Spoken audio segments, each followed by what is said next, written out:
هلا، شلونكم؟ اخباركم؟ اليوم راح نسوي تشيز كيك سنيكرز. راح اتشارك وياكم الوصفة بطريقتي. ارجع واقول طريقتي. مكوناتها هي بسكت، زبدة اكيد، سكر، فول سوداني اللي هو احنا نسميه فستق، جبنة كريمية، حليب محلى مكثف، كريمة خفق، اكيد رشة ملح، وهاي شنو؟ هاي عندنا شوكولاتة دارك، هاي طبعا راح نحتاجها، وإضافة الى حليب وشنو كريم شانتيه، وراح اسوي بهذا القالب اكيد فانيليا. هسه راح اسوي وياكم خطوة بخطوة.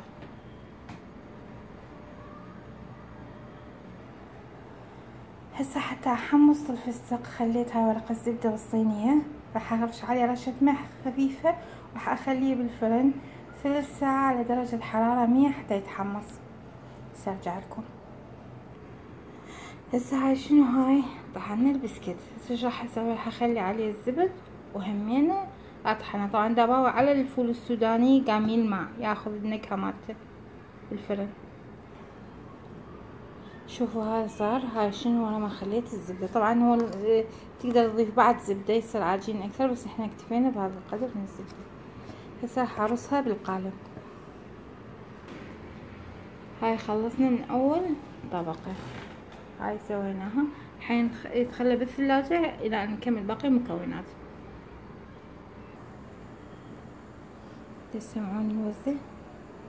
طبعا رشيت عليه ملح هيجي يتحمص. هسه شنو؟ هسه الكراميل. هسه شنو هذا؟ هذا عندنا السكر كرملناه، بعد ما اريد لون اغمق من هذا، بس خليك من هذني. وهسه نشوفكم الخطوة اللي وراها. طبعا تشوفوا تحطون الكريم وتخلون الزبد ويصير هيجي شكله عادي، هو شوي شوي راح يصير كراميل خرافي. هذا شنو؟ هذا الكراميل شكله نهائي. طبعا اذا تذكرون كان عندنا قبل شوكليت اسمه نحلة، بالضبط صار طعم الشوكليت. هسه ايش راح اخلي الفستق. هسه هاي شنو؟ هاي خلصت طبقة الكراميل. ايش راح نسوي هسه؟ نسوي الجبن والكريمة الخفق، ويا حليب محلى مكثف، ويا فانيليا، ويا كريم شانتيه. اسويهن كليتهن واخليهم بالثلاجة شوي يبردن حتى بعدين ارتب الطبقات، واخر شي يبقى عندنا شوكولاتة. هسه هاي خلطة الجبن والحليب المكثف والكريمة الخفق وفانيليا، شوية سكر وحليب وكريم شانتيه. راح اخليه وين؟ هو هسه شوية هيجي مو كلش قوي يعني صلب. شو راح يصير؟ من راح تخليه بالثلاجة راح ياخذ قالب معين. فهسه شو راح نسوي؟ راح نضيفه هنا فوق البسكت. هسه هاي ضفناه. هاي راح يبقى 4 ساعات بالثلاجة ياخذ القوام مالته المتماسك، وبعدين نسوي باقي الخطوات. هسه هاي ورا 3 ساعات شلون صار سميك. هاي صار هسه طبقة البسكوت وطبقة الجبن. هسه حخلي الكراميل والفستق. هسه هاي شنو؟ هاي خلينا طبقة الكراميل.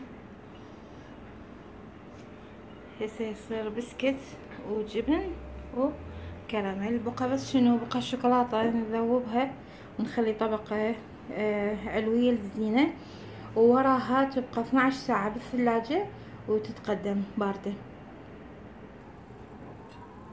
هسه هاي شنو؟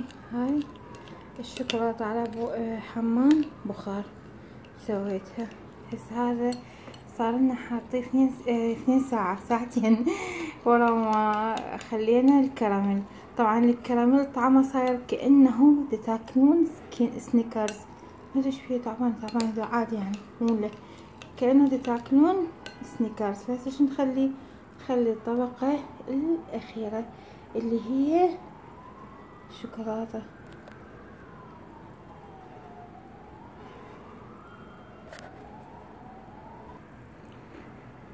وهاي الشكل النهائي إلها تشيز كيك شنو سنيكرز.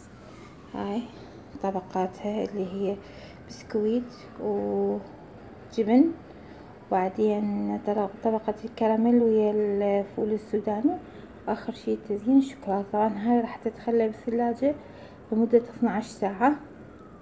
نغلفها اكيد ستريتش ونضمها 12 ساعة الى يوم غد. سهمنا وسهمكم العافية. هاي تشوفون انه سويناها خطوة خطوة بالبيت وما جبنا اي شي جاهز من برا.